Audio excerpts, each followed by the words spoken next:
Michael Mechanical here, and I thought to myself on the road, and that's why I'm driving and I'm live streaming. It's probably not going to be a very good stream. I'm on mobile data, so hopefully I don't use too much data. But I don't plan on making this too long for the live stream.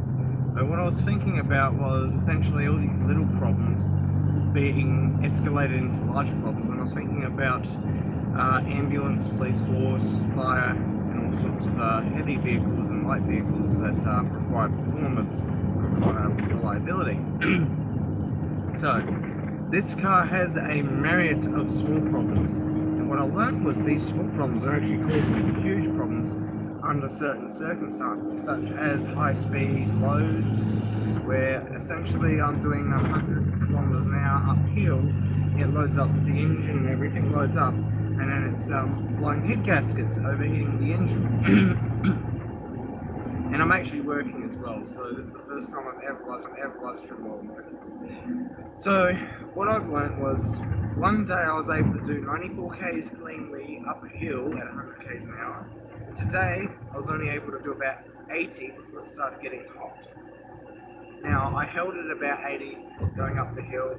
I'm not cooking right now, but after a certain circumstance the temperature did drop a bit. Now I know I'm filming crappy, but it's in a phone holder. It's designed, it's set up for viewing, not for actually filming. So, and I've only just quickly wrote a bunch of things and did set this up. And I'm still getting over a horrible cold. So essentially, what I'm going to get at is, I recently had a problem where I accidentally cut a wire. And the reason I cut this wire by accident is because I removed the bull bar, put it back on, drove it, and then I got to the job location where I was meant to do a pickup, and then the wire got cut into that. It caused a bunch of problems. So what I did from that point forwards is I took it to an electrician with the help of the RAA, and they couldn't solve the problem. They said, we can fix it temporarily, it's not doing it now, but it could last 10 kilometers, 100 kilometers, who knows when it's going to go next. I took it home, and that night up till 2 o'clock in the morning, everyone knows, I was trying to find this problem. And after that, I essentially the next day, I found the problem, and the bull bar cut into the blue and green and blue wire for the indicators on the left side, and because whenever you turn on hazard lights, blow the fuse. If you turn on the left signal, it will blow the fuse, and it will blow two fuses all in one shot, and it will take out the dash as well.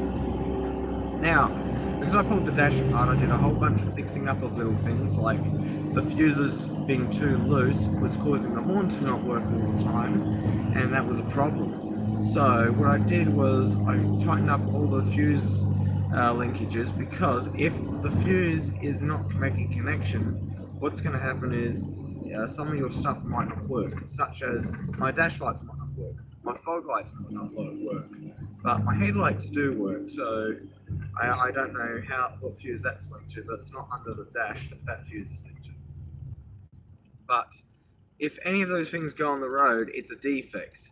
How do you get rid of the defect? You have to make sure everything is, pretty much perfect. If anything's loose in the fuse box, you have a problem. The way you do the check, from what I learned, is you try to push them side to side while using that thing, and if the lights go on or off at any one point, or even a flicker, you need to do something about it. It's either the wire or the fuse holders aren't holding properly.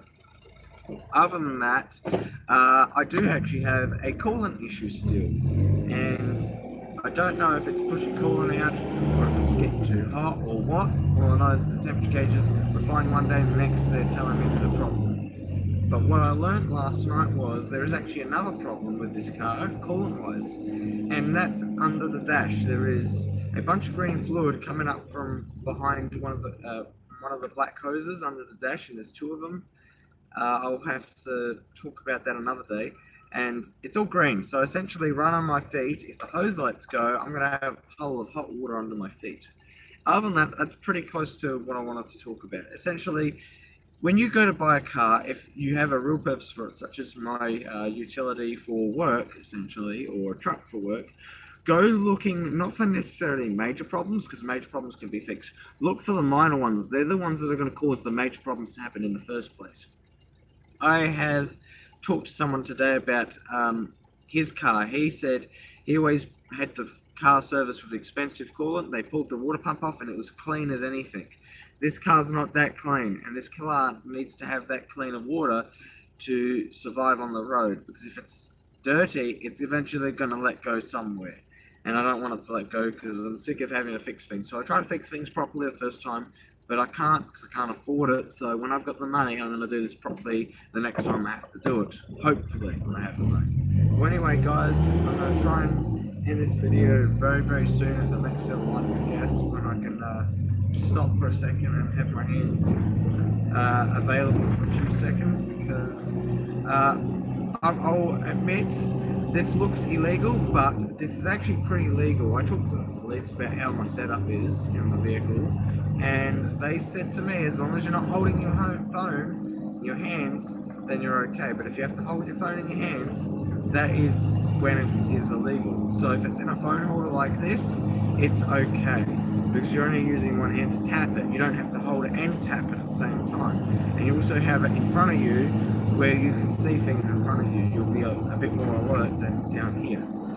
And to be honest, I'm thinking about getting a sticker to put on the car that says mobile phone distraction is not a good look, and showing what that looks like, where your peripheral vision's looking down and you're not seeing the road ahead, and you're looking at your phone, you got your two hands on your phone instead of on the wheel, sort of thing. Now, the reason I was thinking of that is I see too many people distracted by their mobile phones, and that's why. So I'm going to end it here. Thank you for watching, and